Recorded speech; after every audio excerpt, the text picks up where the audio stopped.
Milestone স্কুলে বিমান দুর্ঘটনার পর উদ্ধার কার্যক্রম নিয়ে সোশ্যাল মিডিয়ায় নানা রকম গুজব ছড়ানো হচ্ছে, কিন্তু দেখানো হয়নি আমাদের দেশের হিরোদের, লেখা হয়নি তাদের নিয়ে এক পাতাও, যারা এই দুর্ঘটনায় উদ্ধার কাজে নিজেদের সর্বোচ্চটা দিয়েছেন।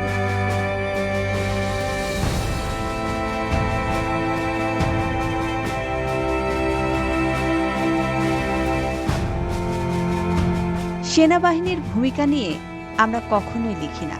আমরা সেনাবাহিনীর ভুল ধরতে সবসময় ব্যস্ত থাকি।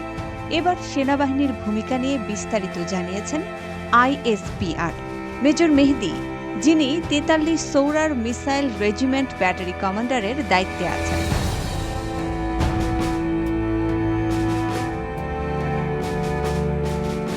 মেজর মেহেদী জানান, দুর্ঘটনা ঘটার পর থেকে 3 মিনিটের মধ্যেই তারা ঘটনাস্থলে পৌঁছান, কারণ তাদের ক্যাম্প স্কুল থেকে মাত্র 100 থেকে 150 গজের মধ্যেই।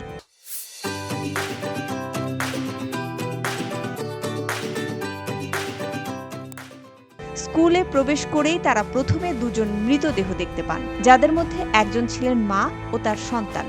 এই হৃদয় বিদারক দৃশ্যের মুখোমুখি হয়ে সেনাবাহিনীর সদস্যরা নিজেদের ইউনিফর্মের গর্বের চেয়ে নিহতদের প্রতি সম্মান জানানোকে বেশি গুরুত্ব দিতে শুরু করেন। মেজর মেহেদী এবং তার সাথে থাকা সৈনিক আশিক দ্রুত তাদের ইউনিফর্ম খুলে সম্মান প্রদর্শনের মাধ্যমে উদ্ধার কাজ শুরু করেন। সেনাবাহিনীর দল আনুমানিক সন্ধ্যা 7টা থেকে 7:30 পর্যন্ত উদ্ধার কাজ চালিয়ে যায়।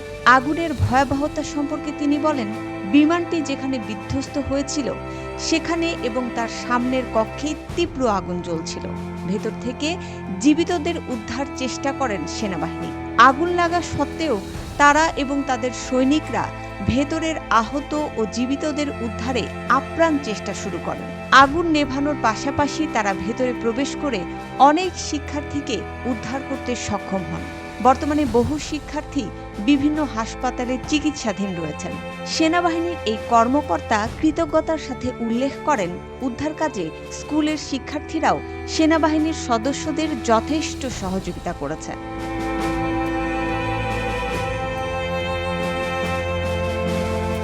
উদ্ধার কার্যক্রম শেষে প্রায় 25 জন সেনা সদস্য অসুস্থ হয়ে পড়েন, তবে কেউই গুরুতর আহত হননি। বর্তমানে 11 জন সৈনিক ঢাকা CMH-এ চিকিৎসাধীন রয়েছেন। সামাজিক যোগাযোগ মাধ্যমে ছড়িয়ে পড়া একটি ভিডিও প্রসঙ্গে তিনি বলেন, স্কুলের বারান্দার গ্রিল ভেঙে বা স্লাইডের ব্যবস্থা করে তারা শিশুদের নিচে নামিয়ে আনার চেষ্টা করেন। এখানে কোনো আলাদা গেট ছিল না, বরং স্কুলের বিদ্যমান কাঠামো ব্যবহার করেই তারা তাৎক্ষণিকভাবে এই কৌশল অবলম্বন করেন। অথচ এই হিরোদের জন্য আমরা কখনোই একটা কৃতজ্ঞতা প্রকাশ করি না। উল্টো এত বড় দুর্ঘটনার পর এক শ্রেণী পরিস্থিতি আরও ঘোলাটে করেছে। সচিবালয়ে ঢুকে সেনাবাহিনীকে পিটিয়েছে।